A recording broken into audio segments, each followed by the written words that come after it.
to my channel, and today I thought I would tell you my labour and delivery story for Alice. Obviously I'm currently pregnant again with my second child, so I thought I would do this story now while I can still remember what happened before this one comes along and I get muddled up between the two. So I thought I would start. So I've made a few notes just in case I forget anything. So Alice was born on the 2nd of December 2017 at 5:01 AM. So the whole story starts on the Tuesday the 29th of November when my mucus plug actually went. So it went on the Tuesday, and I looked up to see how quick labour tends to come on once you lose your mucus plug, and it said if it's your first child it can actually be up to 2 weeks before you can then go into active labour, or it could be within the next few days. And I thought, well, I'm only 35 weeks, so hopefully it'll be at least 2 weeks before I go into labour, because at least then she is full term or close to full term, whereas 35 weeks is classed as premature. So I was hoping I would be 2 weeks before my waters would break. Anyway, the next day, on the Wednesday, more of the mucus plug seemed to go, but there was no sign of any contractions or any waters breaking, so I thought hopefully I'm okay still. So the next day, the Thursday, which was the 31st I think of November, I was feeling a bit unwell that day, so in the evening after I'd had my dinner I decided to have a bath, see if that would help. So I had my bath and I went and lay down in the bed for a bit, and then Lawrence came upstairs. So yeah, I thought I'll go down for a bit, watch a movie with Lawrence. And so he pulled me up from bed, and as he pulled me up my waters just broke. There was a massive gush, big massive puddle of water on the floor. I was like, oh my god. So I was like, Lawrence, I'm only 35 weeks. So we rang up the hospital, the maternity part of the hospital, and they said because I'm 35 weeks I need to come straight in. So I had to ring my parents. They rushed around, they drove me to the hospital, and as I got out of the car at the hospital my waters gushed again. There was a massive big gush, more of a puddle. So we went into the labour ward. They hooked me up to some machines to check, see if I was in active labour, if there was any contractions, but I couldn't feel any contractions, so I knew I wasn't in labour at that time. So yeah, they checked me over and they said, no, you're not in labour, but your waters have definitely gone. So they said, because I'm 35 weeks I couldn't go home. I had to be admitted onto the ward because there's a risk of infection once your waters have gone for you and the baby. So I would have to stay until I gave birth. So I went onto the ward. Lawrence had to go home because it wasn't visiting hours. So he went home. I was left, I think by this time it was about 2 AM, because I didn't actually get to the hospital till I think it was about midnight. So yeah, it was about 2 AM by the time I was admitted. Tried to get some sleep, and then in the early hours of the morning, I think around 6-7 AM, I started feeling really bad contractions constantly, so I was really struggling to sleep. So when the midwife came round, I told her, and she said try and have a bath, that might make it feel a bit better. So I remember going to have a bath, and then once I got out of the bath, I got ready, Lawrence was there because it was visiting hours. So I was starting to feel really hungry, so he went to go and make me some toast. And then I remember him coming back with the toast, having a bite, and then I just threw up everywhere. I think it's because I was in a lot of pain with the contractions and everything. So after that, the midwife came around, she checked me, and I think it was too long after that when they took me over to the delivery ward. So I was in delivery room, sorry. Yeah, so once I got onto delivery ward, they actually had to give me some injections because Alice was really early. They needed to give me some steroid injections just to make sure that her lungs were able to function properly. So I think I had to have 2 steroid injections for that. Also, as I went into delivery ward, as I went into delivery room, I also had to be given some antibiotics because during the pregnancy, one of the urine samples that they took found strep B, so because of that I had to have a drip of antibiotics during labour just to make sure that the baby didn't get it, because obviously strep B can kill young babies, so I had to have that as well. Yeah, so in delivery ward I was there for quite a while. I just remember feeling so sick, just felt so ill. I was then started being sick constantly. I was also really hot, so I actually called my parents and asked them to come and bring a fan because they didn't have one, so I needed a fan because I was just so hot. Poor Lawrence was stood there for hours just fanning me, so they brought a fan in, so I started to feel a little bit better, but I still kept being sick. So eventually I decided I was going to have an epidural, so I had the epidural.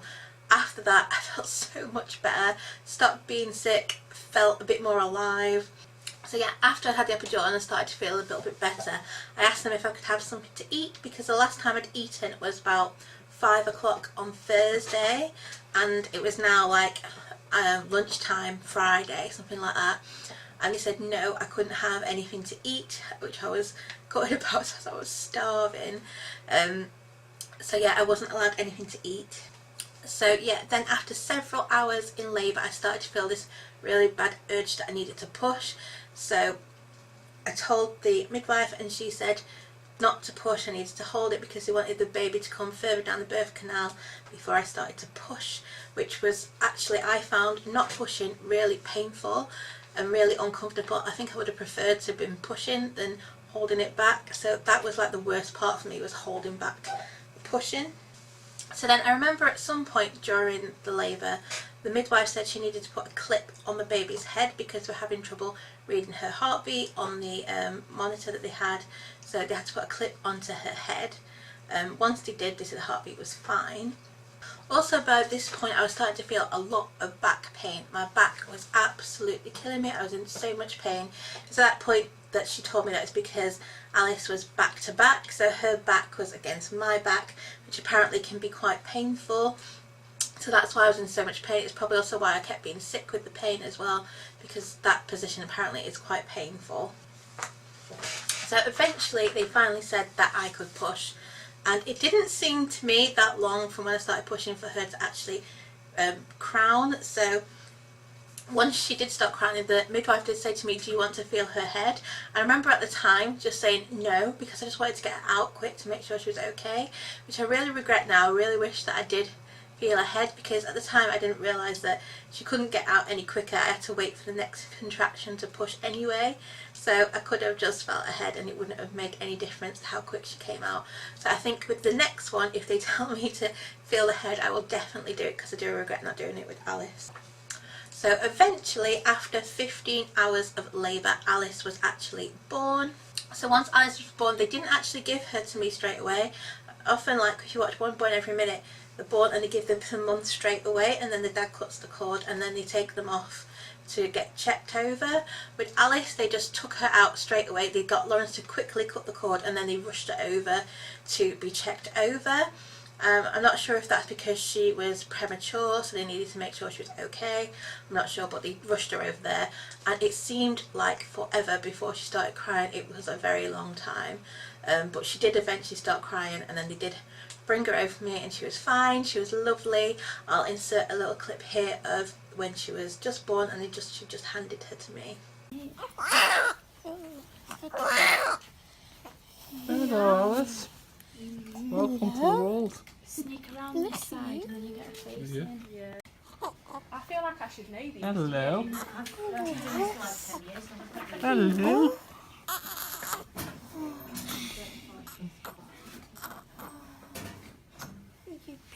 Roughly 6'13". So. Wow. She's a really good size. So yeah, after Alice was born, obviously you then need to pass your placenta. So I was given an injection of cytometrum, and usually your placenta should come out pretty quick once you're given this, but mine didn't seem to be coming out, so they had to actually rush me to the theatre to have my placenta removed, and because of that I wasn't able to give Alice her first feed, so she actually had to be bottle fed, which was really annoying because then she wouldn't take breast milk. I'm not sure if it's because she was premature as well and it was too hard for her to suck, but after that she just wouldn't take the breast milk. Yes, so once I had had my placenta removed, I was moved back onto the delivery ward. I was finally given Alice back, got to see her, and yeah, so I was hoping I would be able to go home pretty quick because I felt fine after delivery and everything. I was fine. I think I had a small tear which they sutured up while they were removing the placenta, but it was only a small one, so I was in no pain. I recovered straight away. I think everyone was really surprised. They kept asking me if I was like needed paracetamol. I was like, no, I'm fine, fine. But unfortunately we couldn't go home for quite a few days because Alice ended up having jaundice, so she needed light treatment. Apparently it was quite bad and they did think that she would need a blood transfusion, but luckily they decided to do phototherapy first to see how that went. And we went home, I think, after about 3 days. I struggle to remember, but I think it was 3 days. It felt like forever because I couldn't get any Wi-Fi in there, there was no telly to watch, and it was just awful. I hated being in there so long, especially when you see all these other mothers coming in taking the babies and you're still there and you feel fine, but it's just your baby can't go. So yeah, after about 3 days they sent her home, and we were home for a day, and then she had to go back in because her jaundice went back up again. So then we were in hospital again for about another 2-3 days. Then finally she came home and we could start to enjoy her. So yeah, that is my labour and delivery story. So I thought I would tell you Alice's story before the next one comes along, and I can tell you that one. So yeah, her labour definitely didn't go to plan. It wasn't what I expected. I'm a bit nervous for this one now because I've never actually experienced a proper going into labour, so like I'm not sure how long you have to wait for your contractions before you go into labour or anything, because I never actually had my antenatal classes because they were booked for the day she was born, so I missed my antenatal classes last time. I didn't go to them, so I'm not sure if I'll go to them this time instead because obviously I've not been to any. So yeah, I might do that.